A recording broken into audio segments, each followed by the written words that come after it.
오늘 본문의 제목이, 오늘 말씀의 제목이 실은 모든 걸 다 이야기해 주는 것 같습니다. 선택이 굉장히 중요하죠. 그리고 우리는 그 선택의 결과로 바로 오늘을 살고 있습니다. 여러분, 이 문장이 굉장히 익숙한 문장이시죠? 어디서 많이 들어본 것 같지 않으시나요?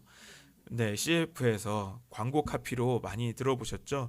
광고 카피는 정확히 이렇게 말하고 있습니다. 순간의 선택이 10년을 좌우합니다 라고 그런 그 카피가 있는데요. 제가 그 카피가 나온 광고를 찾았습니다. 한번 영상을 한번 같이 볼까요? 참고로 우리 젊은 청년들이 몇 분 계시는데 굉장히 유치하고 이해가 안 되실 수도 있습니다만, 그래도 이런 광고가 있었다라는 걸 한번 보면 좋을 것 같습니다. 음성 칼라 TV의 자동화 시대 개막. 전 채널 자동 선국. 간단한 조작. 화면 밝기 자동 조절. 언제나 선명 화면. 방송이 끝나면 자동 전원 차단. 뛰어난 편리성. 선명한 자연색 음성 칼라 TV 하이테크. 순간의 선택이 10년을 좌우합니다. 금성전자에서 내놓은 광고 카피였습니다. 이게 제가 찾아보니까 1980년, 81년에 나온 광고 카피라고 하더라고요. 제가 굉장히 이게 익숙한 이유가 있었다면, 제가 81년에 태어났는데 제가 분명히 아기 때 계속 들었거나 아니면 아기 때 지나가면서 몇 번 봤던 것 같습니다. 그래서 이 내용이 굉장히 익숙했던 것 같아요. 많은 사람들이 이 한 문장에 굉장히 공감했습니다. 금성전자가 이 광고 카피를 내고 나서 엄청난 성장을 했다고 합니다. 그래서 지금 이 금성전자가 LG그룹이 되기까지 이 한 문장을 통하여서 굉장히 큰 발전을 이루었다고도 합니다. 그만큼 많은 사람들이 이 문장에 공감했기 때문에 그렇습니다. 이 문장 때문에 아마 이런 생각도 갖고 있는 것 같아요. 저희 집에 얼마 전에 세탁기가 작년에 고장이 났거든요. 10년을 못 버티고 고장이 났어요. 그런데 세탁기를 처음 샀을 때 그 설레임은 아직도 잊을 수 없습니다만, 그때 아내와 같이 세탁기를 고르면서 했던 말이 10년 정도는 쓰겠지 라는 이야기를 했었어요. 그런데 이건 저희만의 생각은 아닌 것 같아요. 많은 분들이 전자제품을 사면 여러분 몇 년 생각하십니까? 10년 생각하고 사시잖아요. 아마 이 문장 때문에 그런 것은 아닌가라는 생각을 조심스럽게 해보게 되었습니다. 우리의 인생은 선택의 연속입니다. 그래서 단순히 가전제품이나 어떤 물건을 선택하는 것뿐만이 아니라 우리의 인생에 아주 중요한 선택들을 하면서 살아갑니다. 그래서 철학자 사르트르는 인생은 B와 D 사이의 C다라는 말을 남겼습니다. 무슨 말이냐면 인생은 태어남과 죽음 사이에 많은 선택들을 가지고 있다라는 말입니다. 그래서 우리는 항상 많은 선택을 하면서 살아갑니다. 그리고 오늘이 바로 그 결과이고 또 내일 그 결과를 보게 될 것입니다. 오늘 제목처럼 순간의 선택은 10년뿐만이 아니라 평생을 좌우할 수 있는 것입니다. 오늘 본문의 삼손도 그렇습니다. 단 한순간의 선택으로 아주 비극적인 결말을 맞이하게 되었습니다. 오늘 본문의 내용은 우리가 굉장히 잘 아는 내용이죠. 어렸을 때부터 들었던 내용입니다. 삼손이 자신의 힘의 비밀을 들릴라에게 이야기합니다. 그리고 머리가 밀린 삼손은 힘을 잃고 블레셋에게 잡혀가서 굴욕을 당하게 된 내용입니다. 말씀을 묵상하면서 삼손의 힘의 비밀이 머리카락인 것은 그냥 쉽게 이해할 수 있을 것 같습니다. 그런데 왜 머리카락이 힘의 비밀일까요? 그 비밀은 나시린의 정체성에 있었습니다. 우리 민수기 6장 1절부터 8절까지 말씀을 한번 같이 읽겠습니다. 시작. 주님께서 모세에게 말씀하셨다. 이스라엘 자손에게 말하라. 너는 그들에게 다음과 같이 일러라. 남자나 여자가 나실 사람이 되어 나 주에게 헌신하기로 하고 특별한 서약을 했을 때에는 그는 포도주와 독한 술을 삼가야 한다. 포도주로 만든 시큼한 술이나 독한 술로 만든 시큼한 술을 마셔서는 안 된다. 포도즙도 마시지 못한다. 날 것이든 마른 것이든 포도도 먹어서는 안 된다. 그는 나실 사람으로 헌신하는 그 기간에는 포도나무에서 난 것은 어떤 것도 씨나 껍질조차도 먹어서는 안 된다. 그는 나실 사람으로 서원하고 헌신하는 그 모든 기간에는 자기 머리를 삭도로 밀어서는 안 된다. 나 주에게 헌신하는 그 기간이 다 찰 때까지는 거룩한 몸이므로 머리털이 살이 길게 자라도록 그대로 두어야 한다. 그는 나 주에게 헌신하기로 한 그 모든 기간에는 죽은 사람에게 가까이 가서도 안 된다. 아버지나 어머니나 형제나 누이가 죽었을 때라도 그들의 주검에 가까이 하여 몸을 더럽혀서는 안 된다. 하나님께 헌신하는 표를 그 머리에 지니고 있기 때문이다. 나실 사람으로 헌신하는 그 모든 기간에는 그는 나 주에게 거룩하게 구별된 사람이다. 하나님께서 이스라엘 백성들에게 나실 사람, 나실인에 대한 서원에 대해서 말씀하셨습니다. 이 나실인은요, 하나님 앞에 자기 자신을 거룩하게 구별해서 드린 사람을 말하는 것입니다. 하나님께 자기 자신을 제물로 드린 거예요. 이제부터 나의 삶은, 나의 인생은 주님께 드려진 헌신된 삶을 살겠다라는 결정을 한 사람입니다. 그래서 포도주나 독주를 마시지 않습니다. 머리에 삭도를 내지 않는다. 머리를 자르지 않는다는 거죠. 머리를 자르지 않고 계속 기릅니다. 또 시체를 가까이 하지 않습니다. 심지어 자신의 가족이 죽을지라도 그 시체에 가까이 가지 않으면서 거룩함을 지키는 것입니다. 우리가 성경 속에서 나실 사람, 나실인을 이야기할 때 대표적으로 오늘 본문의 삼손을 이야기합니다. 너무 이 내용이 너무 크기 때문에 그런 것 같습니다. 그런데요, 성경에 보면요, 삼손 말고도 다른 나실인들이 있다는 것을 여러분 알고 계실 것입니다. 우리가 잘 알고 있는 사무엘도 나실인이었습니다. 사무엘상 1장 11절 말씀 같이 읽겠습니다. 시작.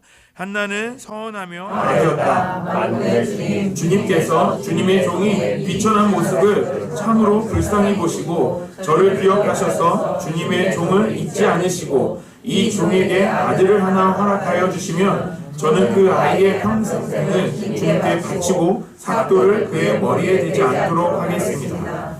한나가 아들이 없던 한나, 자식을 낳지 못했던 그 한나가 하나님께 먼저 서원했습니다. 하나님 자식을 주시면 그 아이에게 머리에 삭도를 대지 않겠습니다 라고 한 서원은 그 아이를 나실인으로서 키우겠습니다 라고 이야기한 것이죠. 그래서 사무엘을 낳고서 사무엘이 젖을 뗀 이후에 나실인으로 서원하여서 그렇게 그 대제사장을 섬길 수 있도록 그 하나님을 섬기는 그 사람으로 키우게 한 것입니다. 또 사무엘뿐만이 아닙니다. 신약에도 나실인, 대표적인 나실인들이 나오는데요. 그 사람은 바로 세례 요한과 사도 바울입니다. 먼저 누가복음 1장 13절에서 16절에 세례 요한이 탄생하기 전에 이야기가 나옵니다. 같이 읽겠습니다. 시작. 천사가 그에게 말하였다. 사가랴야 두려워하지 말아라. 내 간구를 주님께서 들어주셨다. 내 아내 엘리사벳이 너에게 아들을 낳아줄 것이니 그 이름을 요한이라고 하여라. 그 아들은 내게 기쁨과 즐거움이 되고 많은 사람이 그의 출생을 기뻐할 것이다. 그는 주님께서 보시기에 큰 인물이 될 것이다. 그는 포도주와 독한 술을 입에 대지 않을 것이요 어머니 뱃속에 있을 때부터 성령을 충만하게 받을 것이며 이스라엘 자손 가운데 많은 사람을 그들의 주 하나님께로 돌아오게 할 것이다. 세례 요한에 대해서 태어나기도 전에 천사가 그의 아버지 사가랴에게 이야기하죠. 그런데 세례 요한을 어떻게 키우라고 말하고 있습니까? 포도주나 독주를 그의 입에 대지 못하게 하라고 말합니다. 그건 뭐냐면 세례 요한을 태어나면서부터 나실인으로 구별하여서 키워라. 이는 하나님께서 그렇게 만드셨다라고 말하는 것입니다. 세례 요한도 태어나면서부터 그렇게 구별되었습니다. 사도 바울도 마찬가지입니다. 사도행전 18장 18절에 보면 바울은 여러 날을 더 머무른 뒤에 신도들과 작별하고 배를 타고 시리아로 떠났다.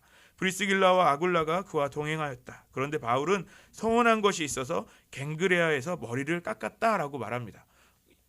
그동안 사도 바울은 머리를 길었다라는 겁니다. 그만큼 이전에 예수님을 믿기 이전에 베냐민 지파의 혈통으로서 예수를 믿는 자들을 핍박하는 자로 아주 율법에 열심히 있는 사람으로 나실인으로서 살아왔다라는 겁니다. 그런데 이제 자신의 머리를 깎고 다시 예수 그리스도를 전하는 사람으로 새로운 나실인의 삶을 살기로 결정하고 지금 머리를 깎는 장면을 이야기하고 있는 것입니다. 성경에서 이렇게 다른 나실인들이 있었다라는 것을 생각해 볼 때 한 가지 질문을 하게 되었습니다. 사무엘, 세례 요한, 사도 바울에게도 삼손과 같은 계력이 있었을까라는 질문을 해봤습니다. 우리가 주일마다 사무엘서를 보면서 사무엘을 봤지만 사무엘은 그렇게 힘이 센 것처럼 보이지 않습니다. 우리가 세례 요한을 생각해 보면 광야에서 외치는 아주 과격한 이미지를 생각하지만 세례 요한이 힘으로 사람들에게 복음을 전했다라는 이야기는 없습니다. 사도 바울도 마찬가지죠. 사도 바울도 삼손처럼 괴력이 있다면 교회들이 흔들릴 수 있었을까요? 그럴 수 없었을 것 같습니다. 그리고 사도 바울이 혹시 갱그레에서 머리를 깎아서 사도 바울이 그런 힘이 없어진 것일까요? 또 그렇지도 않은 것 같습니다. 머리에 삭도를 대지 않은 것은 바로 나시린으로서 구별된 그 모습을 보이는 것입니다. 바로 머리의 그 길어진 머리는 나시린으로서의 그 정체성을 나타내는 것을 말하는 것입니다. 모든 나시린들이 삼손과 같지는 않았습니다. 하나님께서 특별히 삼손에게만 괴력을 주셨다라는 겁니다. 그것은 삼손의 사명을 위한 것이었습니다. 이스라엘 백성을 블레셋에서 구원하게 하시기 위한 하나님의 그 사명, 하나님께서 그것을 위해서 주신 능력입니다. 그런데 오늘 본문에서 사명을 받은 이 삼손은 흔들리고 있습니다. 오늘 본문 15절과 16절 말씀 같이 읽겠습니다. 시작. 들릴라가 그에게 또 말하였다. 당신의 마음을 내게 풀어놓지도 않으면서 어떻게 나를 사랑한다고 말할 수가 있어요. 이렇게 3번씩이나 당신은 나를 놀렸고 그 엄청난 힘이 어디서 나오는지 아직 나에게 말해주지 않았어요. 들릴라가 같은 말로 날마다 끈질기게 졸라대니까 삼손은 마음이 괴로워서 죽을 지경이 되었다. 들릴라가 삼손에게 여러 번 시도했다는 겁니다. 3번씩이나 삼손의 힘의 근원이 어디 있는지를 계속 물어봤지만 삼손은 엉뚱한 대답을 해주었다라는 겁니다. 그래서 이제 들릴라는 삼손에게 아주 삐질 만큼 삐졌다라는 것을 보여주고 있습니다. 계속해서 힘의 근원에 대해서 물어보고 그 힘을 빼려고 했지만 성공하지 못했습니다. 만약에 제가 삼손이라면 이런 여자의 말을 어떻게 생각할까요? 믿을만하지 못할 것 같아요. 왜냐하면 계속해서 내 힘을 뺄 수 있는 방법을 물어보고 또 그것이 정말 눈앞에서 일어나고 실패합니다. 저라면 이런 사람과 더 이상 사귈 수 없을 것 같아요. 그런데 삼손은 아주 깊이 빠져 있습니다. 삼손이 다 잘못된 걸 말해 주었지만 계속해서 진행되는 패턴이 같았음에도 삼손은 계속해서 이제 괴로워하기 시작합니다. 들릴라가 나를 죽이려고 하나라고 생각조차 하지 않고 오히려 그 삐져있는 들릴라를 보면서 아주 깊이 괴로워하고 있습니다. 오늘 본문에서 들릴라가 졸라대니까 마음이 괴로워서 죽을 지경이었다라고까지 말씀하고 있습니다. 이제 지금 삼손에게는 선택의 순간이 온 것입니다. 자신이 너무너무 사랑하고 어쩔 줄 모르게 사랑하는 들릴라와 또 자신이 지켜야 하는 그 사명 가운데서 이제 선택해야 하는 그 순간이 온 것입니다. 이제는 들릴라의 그 모습을 보면서 이제 죽을 지경까지 그 미칠 것 같은 그 마음 앞에서 이제 더 이상 선택을 미룰 수 없는 그 상황이 되었다는 것입니다. 성도로 살아가고 있는 우리들에게도 삼손과 같은 그런 선택의 순간이 올 때가 있습니다. 우리가 성도로서의 정체성과 또 내가 좋아하는 이 세상 사이에서 분명히 한 가지를 선택해야만 하는 그 선택의 상황이 오늘 우리에게도 있다는 것입니다. 이런 유혹은 주로 어디에 있을까요? 아마도 우리의 사회생활하는 가운데 이런 일들이 자주 일어날 것 같습니다. 직장 생활을 하시는 분들이라면 아마 회식 자리에서 이런 일들이 일어나지 않을까라는 생각을 해보게 되었습니다. 사회생활 하다 보면 너무 쉽게 그런 일들이 일어나지 않나요? 며칠 전에 저희 아내가 같이 일하는 선생님들과 그 회식 자리를 하는 이야기를 들었습니다. 회식을 하는 선생님들이 너무 막 좋아 죽는 거예요. 그러면서 같이 자 이제 달리자, 이제 분위기 살리자라고 이야기하면서 얘기하는 거죠. 이제 다 마시자 막 이러면서 얘기했다는 거예요. 그런 상황에서 어떻게 선택을 해야 할지 굉장히 난감했다라고 이야기를 해줬습니다. 이때 우리는 어떻게 결정을 해야 할까요? 이건 단순히 술자리에 대한 문제만 아닌 것 같습니다. 훈련을 하는 것도 마찬가지입니다. 저는 오랫동안 대학생들을 훈련시키는 사역들을 해왔습니다. 훈련학교가 시작하려고 하면 학생들은 늘 고민합니다. 이 훈련학교가 너무 필요한다는 것을 알지만 너무 놀고 싶은 거예요. 단기 선교를 가는 것도 너무 좋지만 그렇게 힘들게 준비해서 가는 것보다 그냥 한국에 남아서 더 놀고 싶은 거죠. 그래서 선택을 망설이는 그런 학생들을 많이 만날 수 있었습니다. 이런 때 우리는 어떤 선택을 해야 할까요? 오늘 본문에서 삼손은 선택을 내립니다. 17절 말씀을 같이 읽겠습니다. 시작. 하는 수 없이 삼손은 그에게 속마음을 다 털어놓으면서 말하였다. 나의 머리는 면도칼을 대어본 적이 없는데 이것은 내가 모태에서부터 하나님께 바쳐질 나실 사람이기 때문이요. 내 머리털을 깎으면 나는 힘을 잃고 약해져서 여느 사람처럼 될 것이요. 삼손이 자신이 나실 사람이라는 것을 밝힙니다. 이 머리가 자신의 사명을 근거하고 있다는 것을 삼손도 알고 있었던 것이죠. 그리고 그것을 이야기하고 결국 머리가 깎이고 이제 블레셋에게 맥없이 붙잡혀 가게 됩니다. 이 상황의 결론은 단순히 삼손이 잡혀간 것에만 있는 것이 아닙니다. 20절 말씀 같이 보겠습니다. 시작. 그때 들릴라가 삼손 블레셋 사람들이 들이닥쳤어요 하고 소리쳤다. 삼손은 잠에서 깨어나 내가 이번에도 지난번처럼 뛰쳐나가서 힘을 떨쳐야지 하고 생각하였으나 주님께서 이미 자기를 떠나신 것을 미처 깨닫지 못하였다. 주님께서 삼손을 떠나셨다는 것이 오늘의 결론입니다. 오늘 삼손의 선택에 대한 결말은 하나님이 떠나셨다라는 겁니다. 모든 선택이 올바르지 않습니다. 잘못된 선택, 바로 하나님께서 원하시지 않는 그런 선택점들이 있다라는 것을 오늘 말씀해 주시는 것입니다. 그리고 그 결말은 단순히 실패하고 잡혀가는 것이 아니라 하나님께서 떠나시는 아주 처참한 결말이 기다리고 있다라는 것을 보여주고 있습니다. 주님께서 떠나시는 것이 제일 절망적인 것입니다. 그래서 삼손도 어떤 힘을 쓰지 못하고 있는 것입니다. 많은 사람들이 한국교회의 이미지가 떨어졌다라고 말합니다. 왜 그렇게 되었을까요? 호감을 잃은 것이 아니라 이제는 혐오의 대상이 되었다라고 말합니다. 왜 그렇게 된 것일까요? 아마도 우리도 삼손과 같이 그렇게 힘을 잃어버린 것은 아닐까요? 하나님이 기뻐하시는 그 거룩한 정체성, 성도로서의 정체성을 잃어버린 것은 아닐까요? 하나님께서 주신 사명을 이루는 것보다 우리 눈앞에 보이는 더 좋아 보이는 것을 선택했기 때문은 아닐까요? 우리의 선택의 기준이 어디에 있는지가 중요합니다. 선택을 할 때는 그 선택을 하는 기준이 있습니다. 우리의 기준이 우리의 눈앞에 보이는 그 좋은 것만을 선택해서는 안 된다라는 것입니다. 여러분, 마시멜로 실험에 대해서 여러분 들어보셨나요? 책상 위에 아이 앞에 마시멜로 한 개를 둡니다. 그리고 아이에게 이야기합니다. 이걸 먹지 않고 15분 정도만 기다리면, 내가 나갔다 올 동안 기다리면, 선생님을 기다리면 너는 2개를 먹을 거야, 너는 3개를 먹을 거야 라고 약속하고 선생님이 약 15분 정도 그 자리를 벗어납니다. 어떤 일들이 벌어지냐면 어떤 아이는 기다리지 못하고 바로 먹어버리고요. 또 어떤 아이는 참고 기다립니다. 어떤 아이가 정말 현명한 아이입니까? 참고 기다리는 거죠. 지금 눈앞에 그 마시멜로를 먹지 않으면 2개가 되고 3개가 되는 것을 아는 아이입니다. 눈앞에 좋아 보이는 것을 선택하지 않아도 더 좋은 것이 기다리고 있습니다. 우리 오늘 삼손이 지키지 못한 이 나실인의 정체성, 오늘 우리가 지켜야 하는 성도의 정체성보다 눈앞에 더 좋아 보이는 것들이 우리에게는 너무나 많이 있습니다. 어린아이가 순간 먹어버리는 그런 것처럼 먹을 때는 그 누구도 그것이 정말 그 다음에 무엇이 있을 것이라고 생각하지는 않습니다. 하지만 그 선택한 뒤에는 분명한 결과가 기다리고 있습니다. 하나님께서 선악을 알게 하는 나무를 만드시고 에덴 동산의 중앙에 두셨습니다. 그리고 에덴 동산에서 살게 된 인간에게 그것을 먹지 말라고 하셨습니다. 그것을 먹을 때는 반드시 죽게 된다라고 말씀하셨습니다.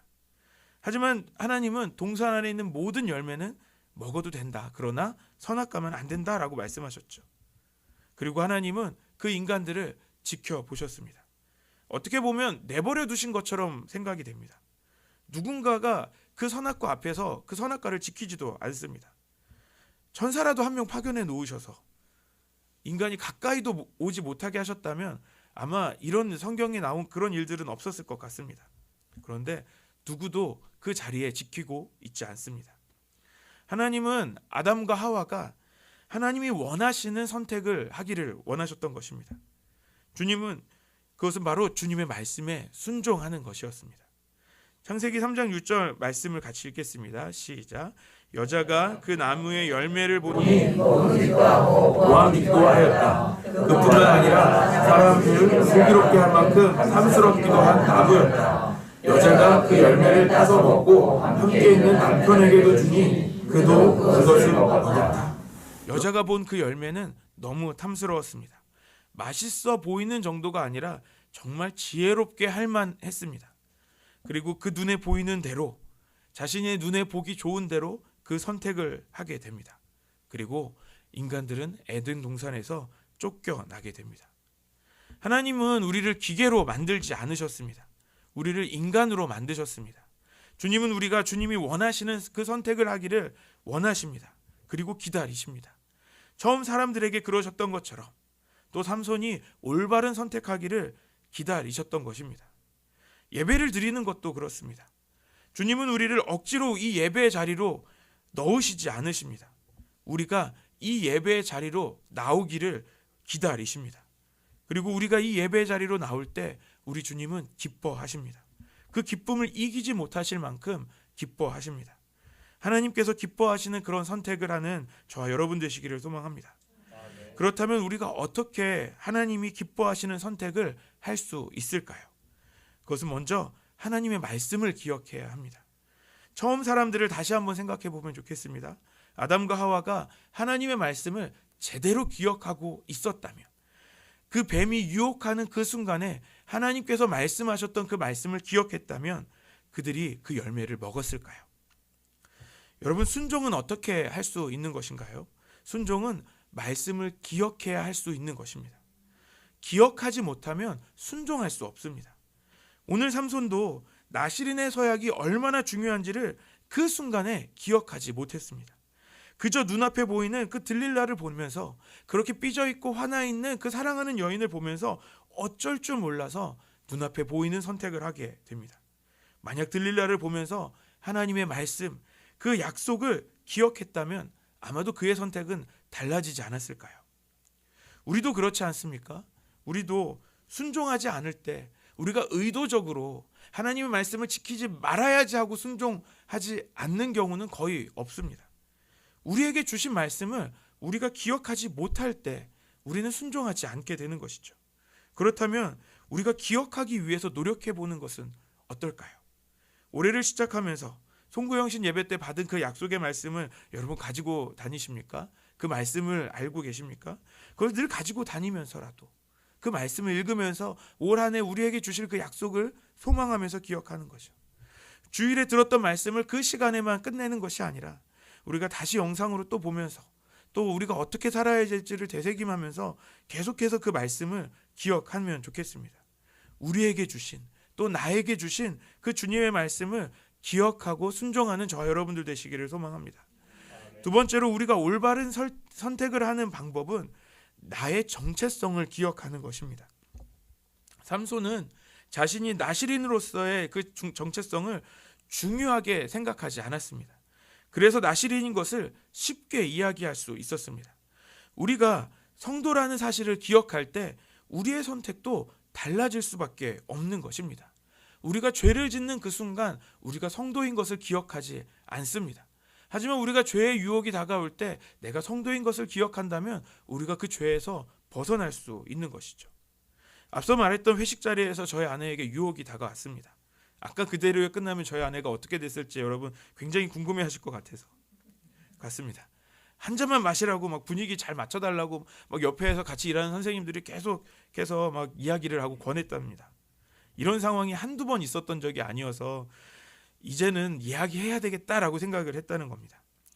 이 선생님들도 계속 권하는 게 미안했는지 도대체 왜 한 잔이라도 안 먹냐고 계속 이야기를 물어봤답니다. 진지하게 물어봐서 진지하게 대답을 해줬답니다. 내가 여기서 정말 눈 딱 감고 한 잔 마실 수 있다고 생각해 봅시다 라고 얘기한 거예요. 안성 바닥이 좁은데 누군가 분명히 지나가다 나를 보면 어떻게 될까요? 그렇게 되면 우리 남편이 목회자이고 내가 사모인데 나중에 누가 우리 남편 설교를 듣겠어요? 누가 우리 남편이 사역하고 있는 교회에서 신앙생활 하고 싶겠어요? 라고 말했다는 거예요. 진지하게. 모든 분들이 진지하게 그 말씀을 고개를 끄덕이면서 들었답니다. 이렇게 이야기해주는 아내의 말을 듣고 너무 감사했습니다. 그리고 또 아내에게 너무 고마웠습니다. 제 아내가 그 자리에서 내 남편이 목회자인 거지 내가 목회자냐? 라는 생각을 할 수도 있습니다.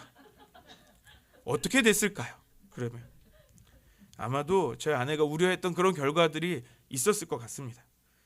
아마도 목사님이 저를 따로 부르셨을지도 모릅니다. 우리가 사회생활하면서 내가 성도라는 사실을 잊어버리면 그만입니다. 누구도 우리의 선택에 대해서 그것이 잘 됐는지 잘못되었는지 이야기해주지 않습니다. 하지만 우리 주님은 그 선택을 보고 계십니다. 사랑하는 여러분, 우리의 선택의 기준은 우리가 성도라는 것입니다. 우리가 성도라는 것을 먼저 말할 수 있어야 합니다. 우리가 성도라는 것을 말한다는 것은 그것은 무슨 의미입니까? 우리를 통해서 우리의 모습을 통해서 예수님을 보여주겠다라는 표현입니다. 그래서 우리가 성도로서 우리가 말하는 언어를 잘 선택해야 합니다. 또 우리의 행동도 잘 선택해야 하는 것입니다. 우리의 선택을 보지 않는 것 같은 세상일지라도 성도가 어떤 선택을 하는지 관심 있게 또 지켜보고 있습니다. 오늘도 주님은 우리의 선택을 기다리고 계십니다. 2024년이 시작되고 이제 한 달의 시간이 지나가고 있습니다. 하나님께서 우리에게 원하시는 그 선택은 무엇일까요? 하나님께서 우리에게 원하시는 선택은 신앙생활을 훈련으로 하는 것입니다. 주님은 우리의 신앙이 훈련되기를 원하십니다. 2024년 안성열린교회 모든 성도들에게 하나님께서 원하시는 것이 바로 이것이라고 믿습니다. 그런데 훈련을 선택하기가 너무 힘들고 어렵습니다. 왜 그렇습니까? 훈련을 하는 것보다 안 하는 게 몸이 더 편하기 때문에 그렇습니다. 여러분, 이 추운 날 예배드리러 오신 여러분들 정말 축복합니다. 그런데 이 추운 날 예배드리는 것보다 따뜻한 방 안에서 이불 뒤집어 쓰고 있으면 얼마나 편합니까? 이 저녁에 저녁도 식사도 안 하고 거르고 이 예배 자리에 오지 않고 맛있는 식당에 갈 수도 있는 겁니다. 우리 아이들은 신앙을 훈련하기보다는 그냥 폰 갖고 노는 게 더 좋습니다. 하지만 우리가 신앙을 훈련을 선택할 때 주님께서 우리에게 주시려는 상급이 있는 줄 믿습니다. 순간의 선택이 10년 아니 평생을 좌우합니다. 우리의 선택이 주님이 기뻐하시는 선택이 되기를 소망합니다. 그 주님이 기뻐하시는 선택으로 하나님이 주시는 그 놀라운 상급을 얻는 모든 성도님들 되시기를 소망합니다. 우리 다 같이 기도하시겠습니다. 살아계신 하나님, 감사합니다. 우리가 그동안 살아오면서 했던 그 많은 선택들을 되돌아봅니다. 우리의 선택들 중에 주님이 기뻐하셨던 선택들은 얼마나 있을까요? 우리의 눈에 보이기 좋은 것들을 선택했던 지난 날들을 용서하여 주옵소서. 이제는 우리가 주님이 기뻐하시는 것을 알고 그 선택을 하기를 원합니다. 주님께서 주신 말씀을 기억하고 성도로서의 사명과 그 정체성을 기억하게 하여 주옵소서. 주님이 기뻐하시는 선택으로 주님을 기쁘시게 하는 우리 안성 열린교회가 되기를 소망합니다. 주신 은혜에 감사드리며 예수님의 이름으로 기도드립니다. 아멘.